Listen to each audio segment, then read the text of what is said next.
Good morning. Thank you, worship team, for that awesome praise and worship. So, pwede tayo maka-lights on. Aron makita na to ang mga beauties sa matag usa. Praise the Lord. Mga wow kayo ang mga beauties. So, it's May 4. Dali rin kayo ang panahon, no? May na dayon. Dali, New Year naman to, then May na dayon ba?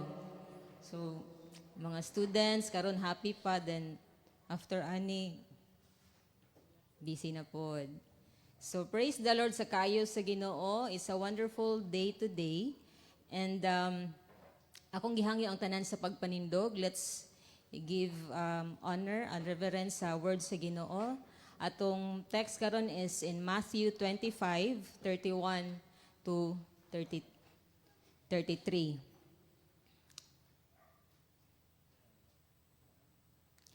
So when the Son of Man shall come in his glory, and all the holy angels with him, then shall he sit upon the throne of his glory.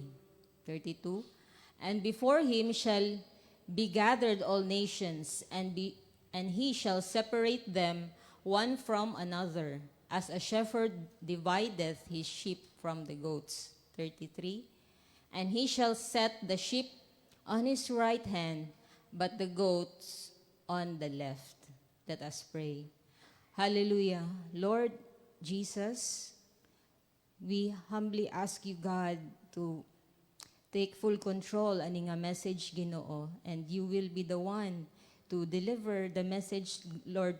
You will help me, God, to deliver the message, Ginoo. Nga gikan yud kanimo, Father God, nga masabtan namo, Ginoo, kini sa yanong pamaagi. And we ask your precious Holy Spirit to guide me all throughout this service. In Jesus' name, amen. So you may all be seated. Aduna ba tayo mga kanang guest karon? Na ba tayo mga bag-o? We are welcoming our new friend. Palihog kong introduce Ate Abet kung kinsa ato ang bisita. First time. Ikaw nadala, Ate Abet? Daan. Ang pagbabalik. Welcome back. Ang ni welcome back to the... Naglagay, familiar naman ang face. Si Angel. Oh, welcome back, Angel. Atong pakpakan ng Ginoo nga nanapod si Angel. Kisa pa may bag-o diri. Kisa may... Sila daw. Kasi nagkuha nila mga... nag-invite. So atong i-introduce. Kibasig, ulat ka kuan ba pag kita kalimano ba. So kisa tong kisa man sila Ma'am Jeneline. Yes.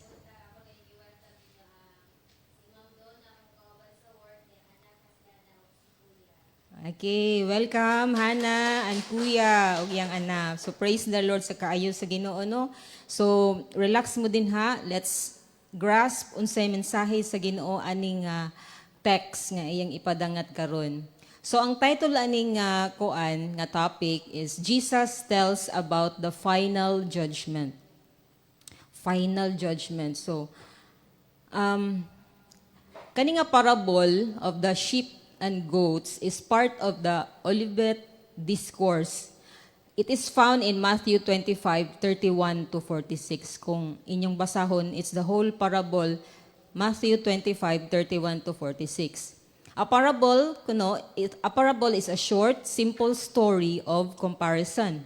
Jesus used parables to teach spiritual truths by means of earthly situations. Unsa man ning Olivet discourse? Nakadungog na ba mo ani? Wala pa. So the Olivet discourse is the name given to the orderly and extended teaching given by Jesus Christ on the Mount of Olives. So, Mount of Olives mo ng Olivet. Di ba kanang sa una, si Lord Jesus magsige man na siya adto sa mga mountain, kaya dito siya magdiskurso. So, Bisaya sa diskurso. Unya asa man ni hitabo sa Mount of Olives mo nang gitawag siya Olivet discourse. So, ang kaning discourse is recorded in Matthew 24, verse 1 up to the chapter of 25 2:46.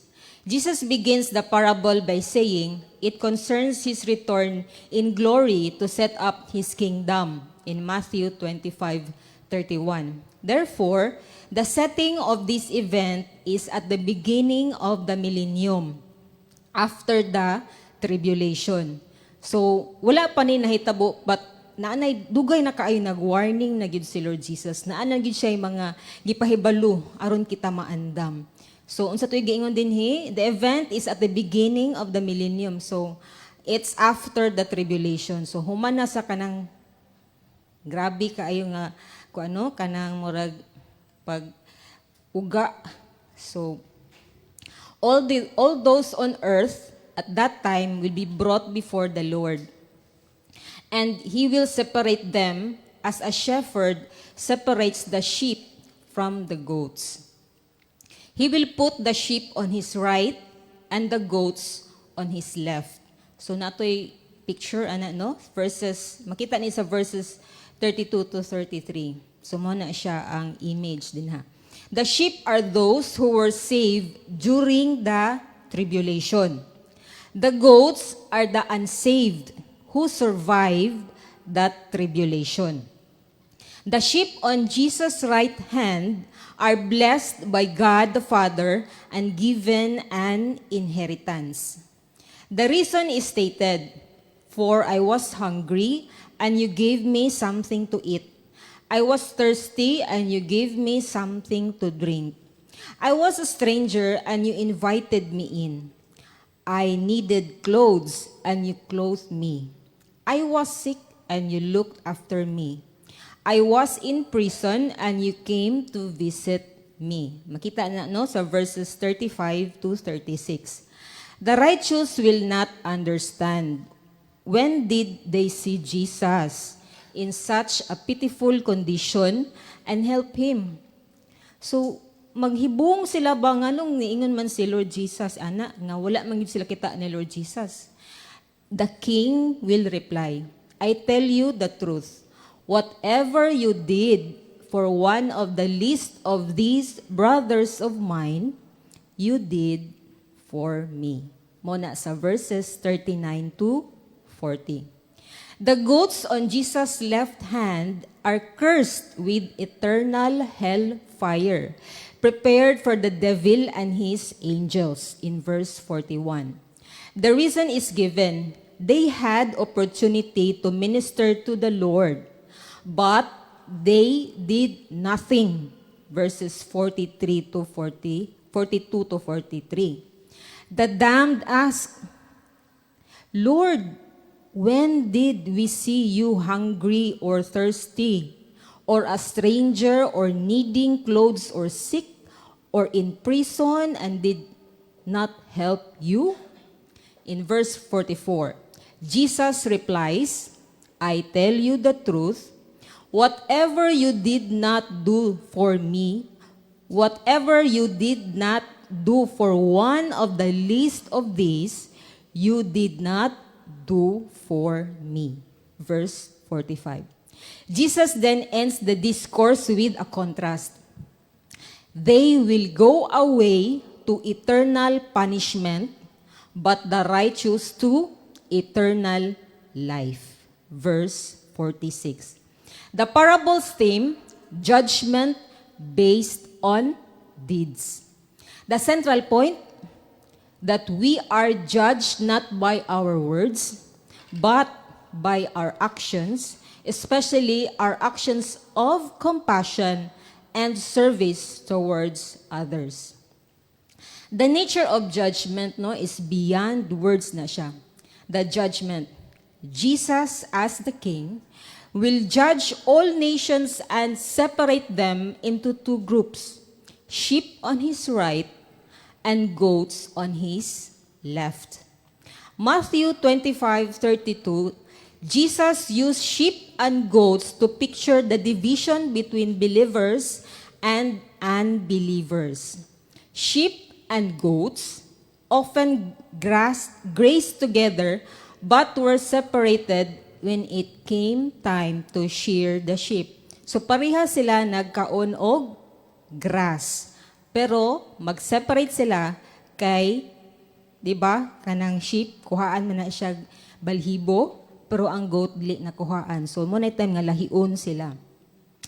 Pareha po na kaingon po diri sa Ezekiel 34:17 to 24. Also refers to the separation of sheep and goats. So unsa maning sheep? Nganong kaniman dili man laing animals, no? Nakapangutana po ko nganong kaniman nganong di man kabayo o kabaw, nganong dili man baka o kabaw, nganong sheep and goats man jud. The sheep, these are those who have acted with kindness and compassion towards those in need, including the hungry, thirsty, naked, sick, and imprisoned. Unsa maning the goats? Ang sheep dahil bisag plural sheep ra gyud siya. Irregular noun, irregular pronoun, irregular noun siya. So magkadaghan or usa sheep ra gyud na. Pero ang goats. These are those who have failed to show compassion and kindness to the needy, essentially rejecting Jesus in the form of those in need. Unsa may symbolism aning duha? This symbolism is rooted in the biblical context where sheep are often associated with innocence, humility, and obedience, while goats can be associated with stubbornness, rebellion, and impurity. The separation is based on actions, not on outward appearances of professions of faith.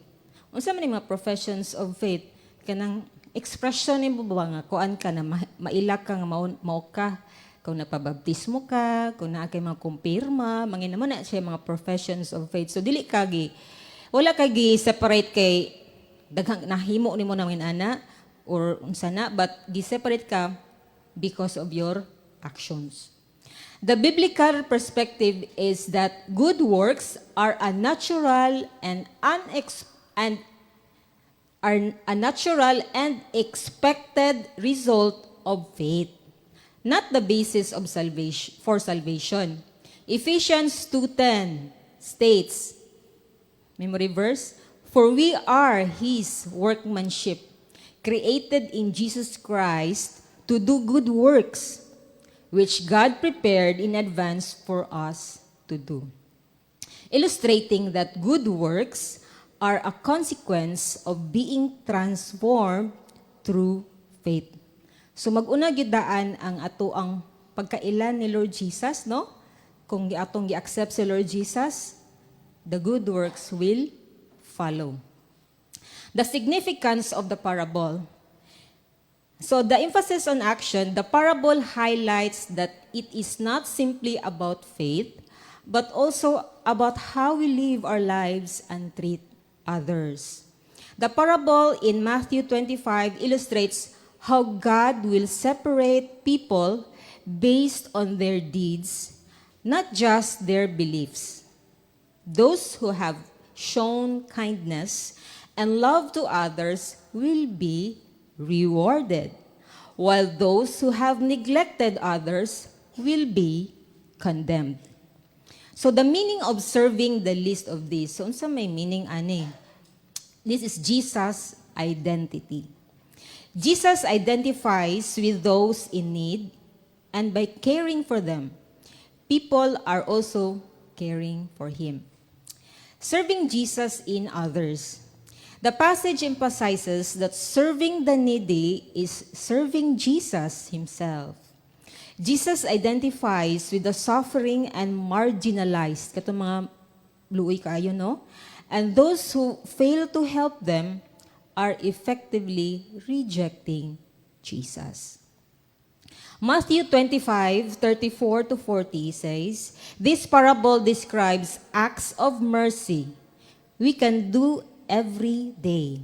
These acts do not depend on wealth, ability,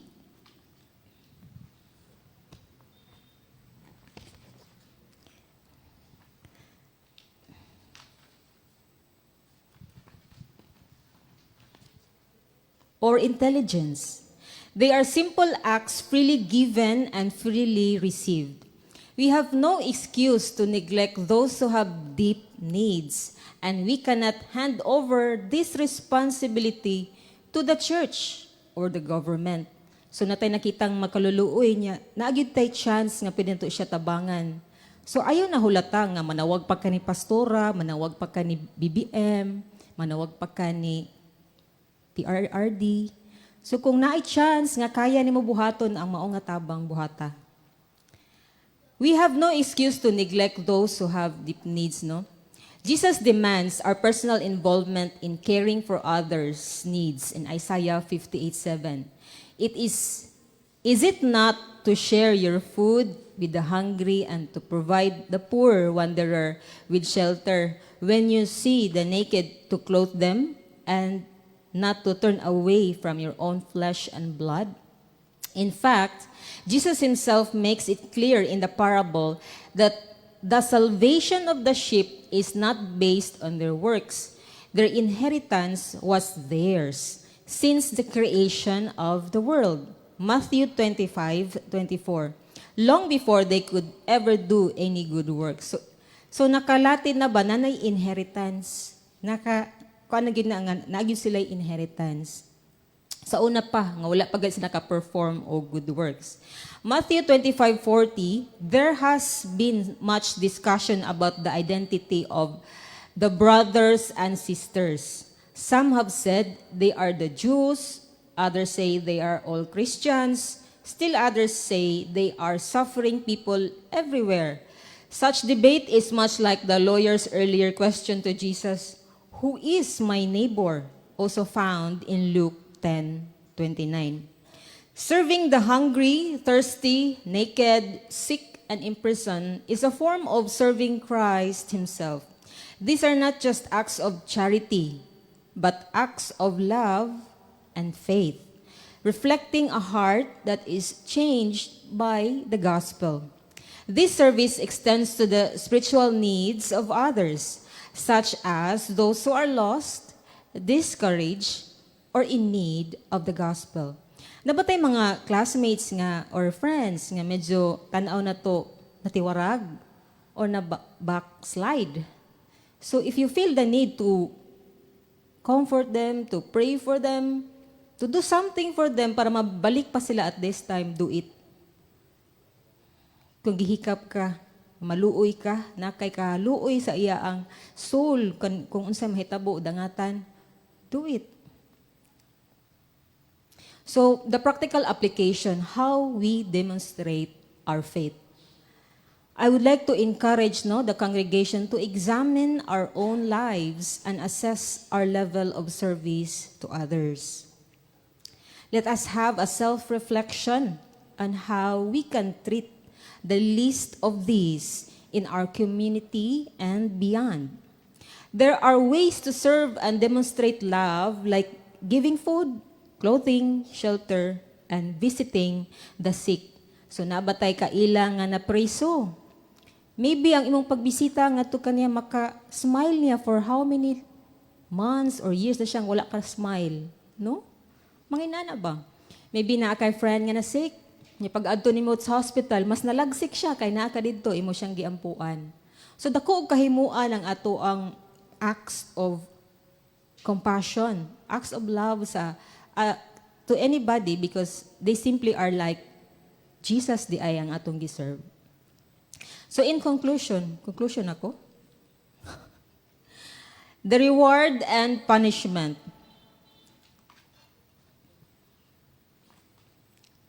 Di ta ganahan punishment, no?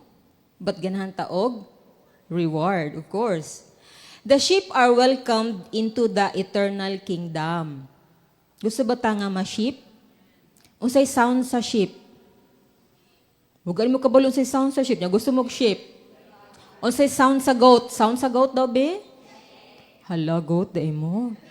Unsay sound sa sheep? Hala, wala sila kabalo.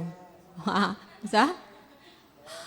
Wala sila yung word, ng kuwan. Ba, black sheep. Ba, bala, black sheep. No. Bara na iyang kuan language. But ako pong gi-research lang anong unsa na mga meaning-meaning. So ang goat, klaro raman jud kay na iya. Me ra gyud no, me. Selfie. Self. Self. Murag, mga po naapod siya kuan no, kanang link ba? Nganong goat and sheep. Whereas ang sheep, naraman na siya. Dito, ang body ay is more slang siya sa sweetheart, boyfriend, ganang mga bae, ano, pwede nyo tawagon yung mga sweetheart o ba, sugod karon kay para murag sheep ba. So, sweet siya, loving, no? In a way nga, kuan siya, endearment, ba. Whereas, ang goat di ay, me ra gyud iyang istorya, iyang yung kaugalingon. Nga even sa ilang pagkaon di ay kanang sheep, na special kay na iya ang lip kay makapili na siya og grass nga iyang kaunon. Naragi na siya magmudmud sa iyang simod sa grass nga ubos. Whereas ang mga goat, unsay na observe ninyo? Ana ba or hangad-hangad? Dito siya sa mga twigs, sa mga leaves, so taas higher. Ang goat, ang kanang sheep, always na siyang gadungo. So, ano? Sign of humility. So, naagi something in resemblance sa anang mga animals. And what about their horns? Ako mo itong gisulat, pero akong gidelete, pero kailangan tayong mahibalo po sa ila ang mga features ba? Anong sila magyud ang kuan aning parable? So, what the horns? So, yung nakita ninyo, nato yung na-picture out diha, Erica, sa ilang features sa goat and sheep.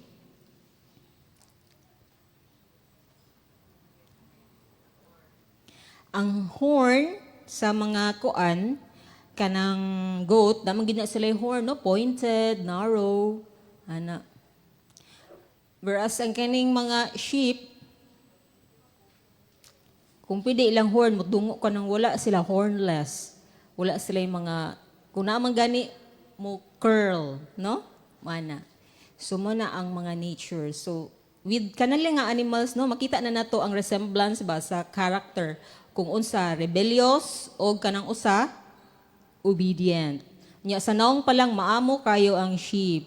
Maglami kay nimo gitik-itikon, no? Imong kuan ang puffy nga kuan niya. Whereas ang goat, humot ang goat, no? Humot ba ang goat? Humot og tae. Ang goat, marag goat the wonderful. Kanang kuan lahi ra. So ang sheep murag kuan jud kayo, murag mas close ka mo kuan sa haghag sa kuan. Hagabol ba? Asay hagabol. Katupong cute nga picture di ana Faye. So salamat kayo ni Faye no nga bright kayo mo pangita og mga picture og research. Asan ako? The reward and punishment. Balik ta sa reward and punishment. The sheep are welcome into the eternal kingdom, while the goats are condemned to eternal fire. Ganahan ba tag fire? Ganahan. Matthew 25 to 46. Eternal punishment takes place in hell, no? The lake of fire, or, saan ipag-pronounce? Gehenna?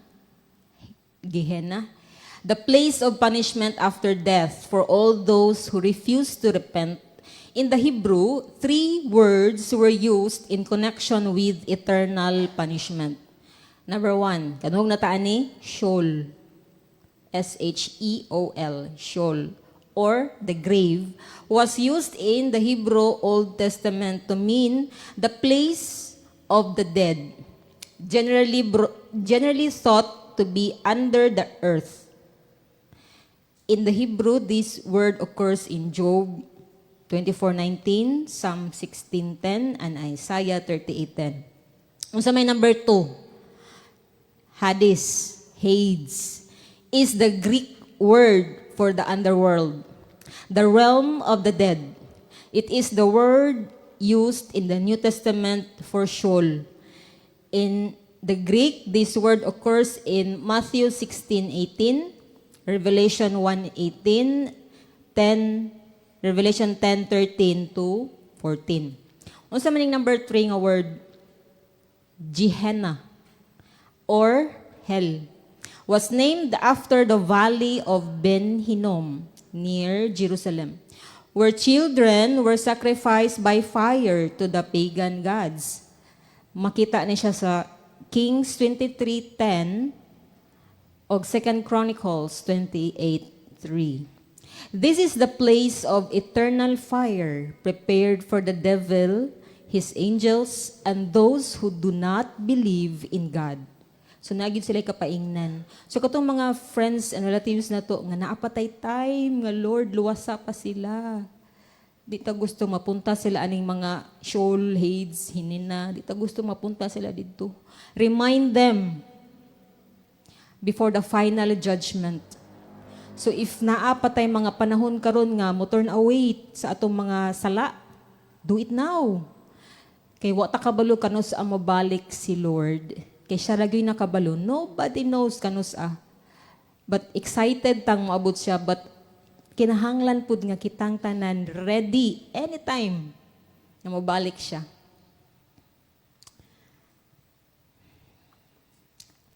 This is the final and eternal state of the wicked after the resurrection of the last judgment. So last na gid wa na gid final moment mo na gid na padung na dito ang katong mga wala repent.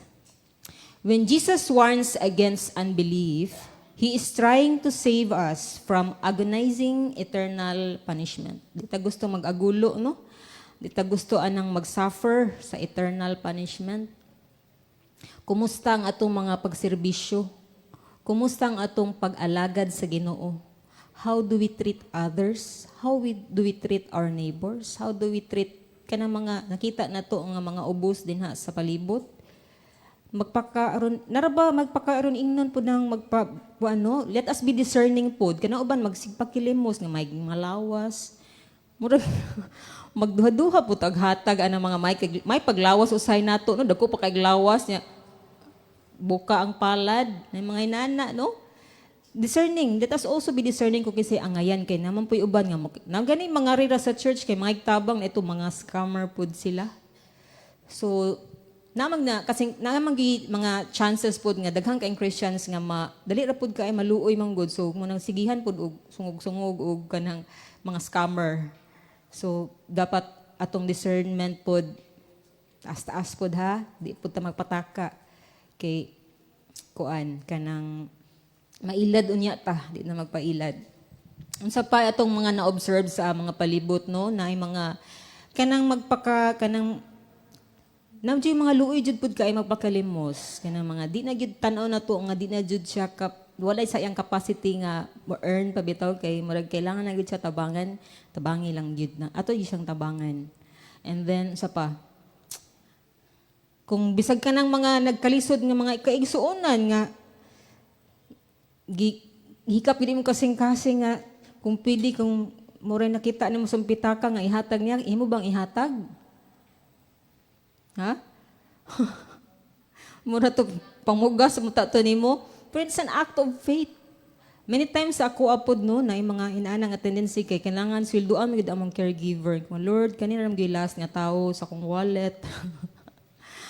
Pero ako yung ihatag niya, but I believe, Lord, nga after the end of the day na kaipuli. Tinuod many times, inaana. Pero di ko say, na mga kuan yun nga, itas yun to the maximum limit na to ba? Okay, limited ba yun kayo ta? Makaiyak na yun ta, pero pag naana, maabot na mga blessings, no? Ana ra di ito, Lord. Ana ra di ay. So, na-agi reward after our mga struggles, no? Muna nga maybe karon tabanganan ta, then maybe sunod kita na mo tabang ana ram gud ang cycle of life, could be in ana ba. So let us be vigilant and observant sa atong mga actions ug sa palibot nato. The good works mentioned in the parable are not the cause of salvation, but the effect of salvation. Genuine faith is not just about belief, but about a life of love and service. Let us all be reminded that we are all accountable to Christ. As Christians, we become like Christ, no? See Romans 8:29, 2 Corinthians 3:18, and Colossians 2:6-7. Galatians 5:22 tells us that the fruit of the Spirit is love, joy, peace, patience, kindness, goodness, gentleness, faithfulness, and self-control. Good works in a Christian life are the direct overflow of these traits and are only acceptable to God because of the relationship that exists between servant and master. The saved and their Savior, the sheep and their shepherd. So kinahanglan gyud nga kung naa man gud tay relationship sa Ginoo, murag mabati na to ang heart of God. Magbati na to kung unsa yang heart ba nga easy ra man kay nang heart of compassion kung naa na to. Pero kung wala ta naka relate sa ato ang shepherd. Dili ta sheep. Unsa man ta? Goat. Duha ra choice no. Duha ra dili ka sheep, goat. So pili na unsa man ka karon, goat ka sheep. Sound daw bi unsa imong sound? Sheep day mo. Congratulations. So good works will result from our relationship to the shepherd. Followers of Christ will treat others with kindness, serving them as if they were serving Christ Himself. Muna nga, sayon ra kay nimo itrabaho kay imo man gyunahon na nga nagserbisyo ka sa Ginoo. Bisag ka na imong giserbisyoan, maldito, imong manager, imong boss, isog na kay makairita na kaayo. Patunahon na nga nag-serve ka ni Jesus. Imo siyang i-pray nga di na siya strong. The unregenerate live in the opposite manner, while goats can indeed perform acts of kindness and charity. Pwede po sila makahimo no? Their hearts, pero ilang mga heart are not right with God. And their actions are not for the right purpose. Kaya naday sila yung mga motives. Muna nang himo pa. Kisa man kahapit na raba election. Could be no? Muna lahi po dili to honor and worship God. So, may take away for this parable. Naba mo'y grasp sa ato ang message for today? Akong sabta, no? Action speaks louder than words. How can you say that you are that sweet, obedient, and loving sheep, but you cannot feel for the lost? If your heart cannot show compassion for the needy, if your heart will speak more of yourself and your intentions are for your self-pride and selfishness, you are simply the goat that screams, me, me. So let us pray. Father God, we come before you, humbled, asking for your forgiveness for all our failures. Help us to be always in tune to your heart and be that obedient sheep, caring, loving, and compassionate to those in need. May we always be that sheep who hears your voice. Make our hearts feel genuinely in love with you. Let our actions manifest that product of faith in you. Make us sensitive and be discerning to act kindly and love the way you do. We are nothing without you, Lord. We need you. Help us in our daily walk with you. This we pray in Jesus' name. Amen. So good morning, everyone.